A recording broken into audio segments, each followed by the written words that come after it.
$80.82 is not a lot of money, especially not when it comes to watches, which can go for thousands of dollars. So when I stumbled upon this Seiko Homage on AliExpress, I became curious about its quality, the materials, and just how it would look on the wrist. The listing was only sold 12 times. I did my research, I found absolutely nothing on YouTube, and the only mention of this brand was for a chronograph watch on a Reddit page called Chinese Watches. So after waiting 3 weeks for it to arrive, I took a closer look myself and I made my first full review with some new gear.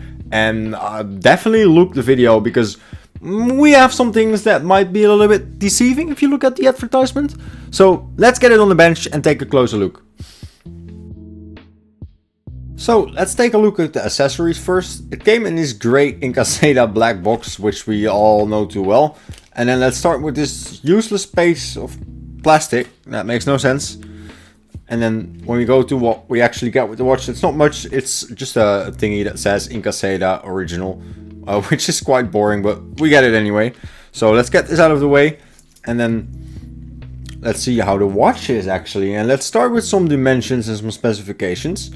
Because the watch is 42 millimeters listed on the website, but it is actually more like 40. I tested it multiple times, so they're not right about that one.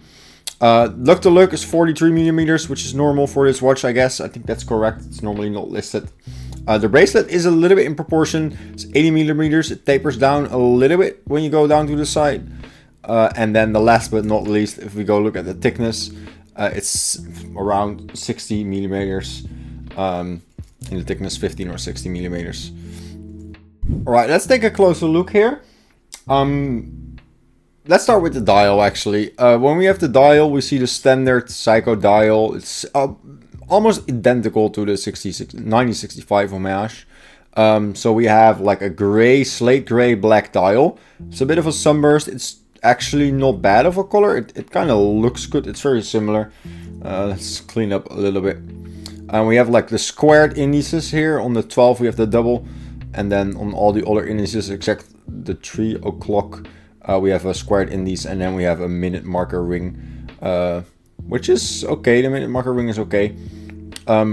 If you look at the bottom, it says China made, which is actually interesting because normally you're not really poaching about that. So it's kind of funny that they're at least honest about that, right? But there's something else that's really interesting if you take a look at the dial, because it says automatic diverse 200 meters, and there's two things. The Homage brands always do it, man. Like, why put automatic on the dial if it's a quartz watch? It makes no sense to me.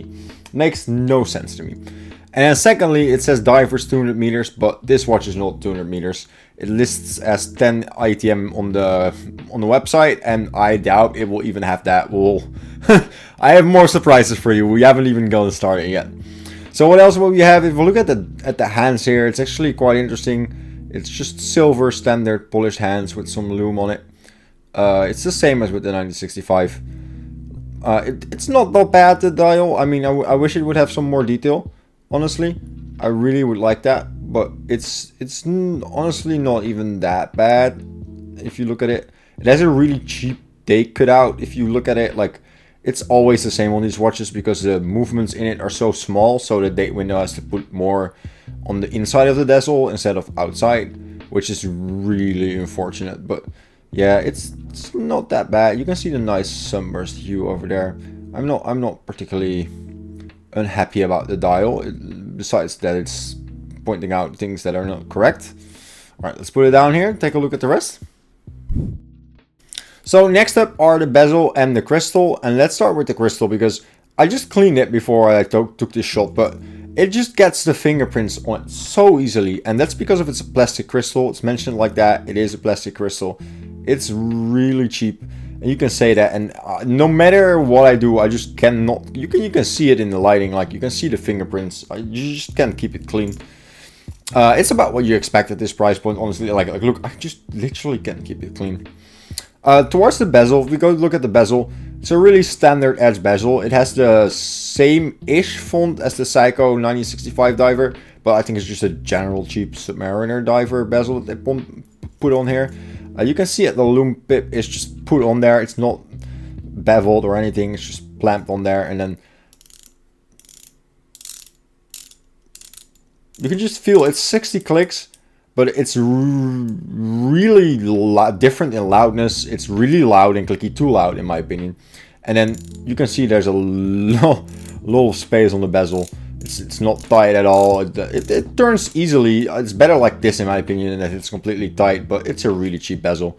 Onto the printing, silver printing, really cheap. You can see it also, like it's just a plastic rim. It feels really not good at all. About what I'm expecting for a $15 watch, to be fair.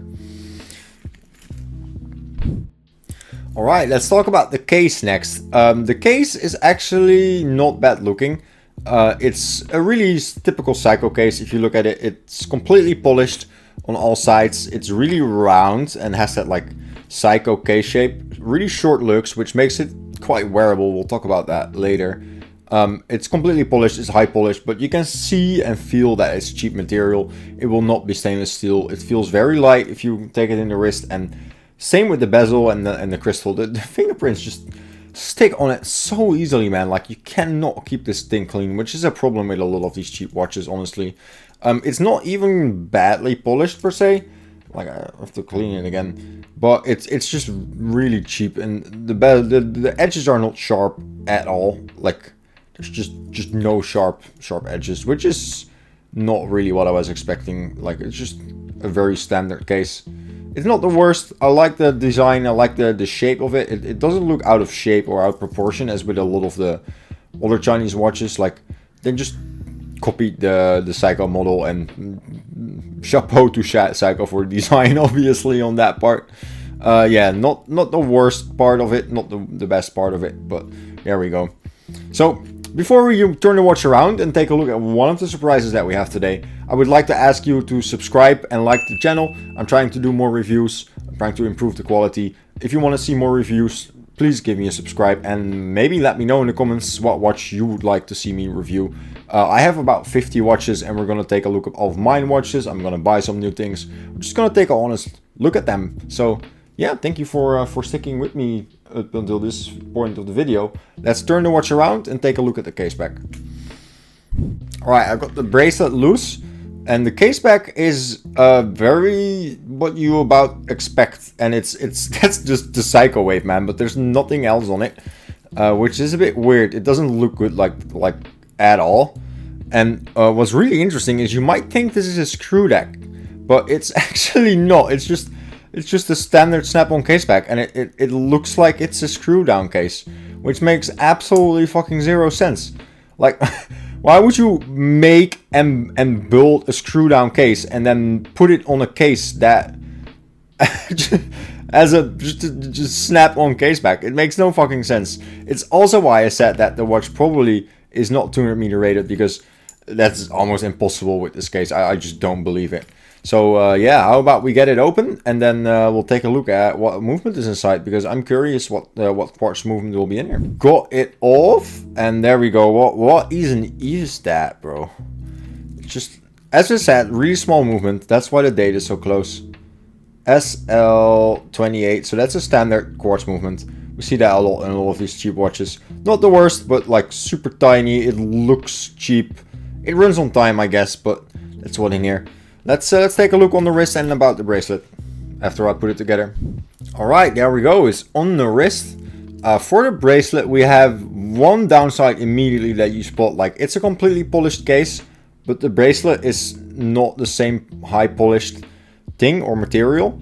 So one of the problems is that it doesn't really match that way. It's really flimsy as well, as with a lot of bracelets. The clasp is one that you push in like that. It's not signed. It's really cheap. You can tell by this material that it's really not well done. It doesn't look comfy at all to me. It's not comfy on the wrist. Resize your standard. Super annoying to remove. Sorry, easy to remove bracelet. If I would wear this, I might try it on a NATO strap, on a black NATO strap, but I'm not gonna try it on this bracelet. I hate it. Like, I already feel it picking my hair, basically, which is about normal. But honestly, I think there's not a single watch in this price point that has a good metal bracelet. I prefer to just buy it on a leather or NATO strap and then buy my own strap to put on them, and that normally increases the quality of the watch by so many points. So let's put it on the wrist itself, see how it wears. And honestly, it's not that bad. I kind of like how it looks.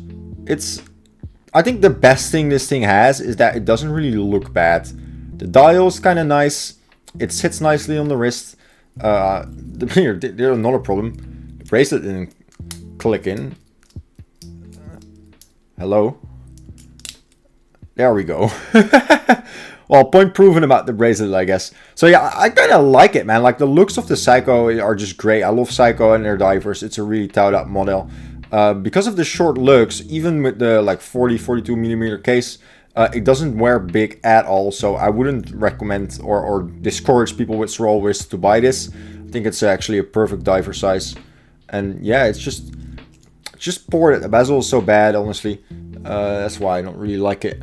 But it is what it is. It's not the worst. It's not the worst. Alright, final thoughts. You know how this goes by now. We give you some pros, we give you some cons, and I will give you my personal opinion. And yeah, let's start with the price, man. Like, it's super cheap, man. Like, honestly, I don't know why I'm like expecting any quality out of this.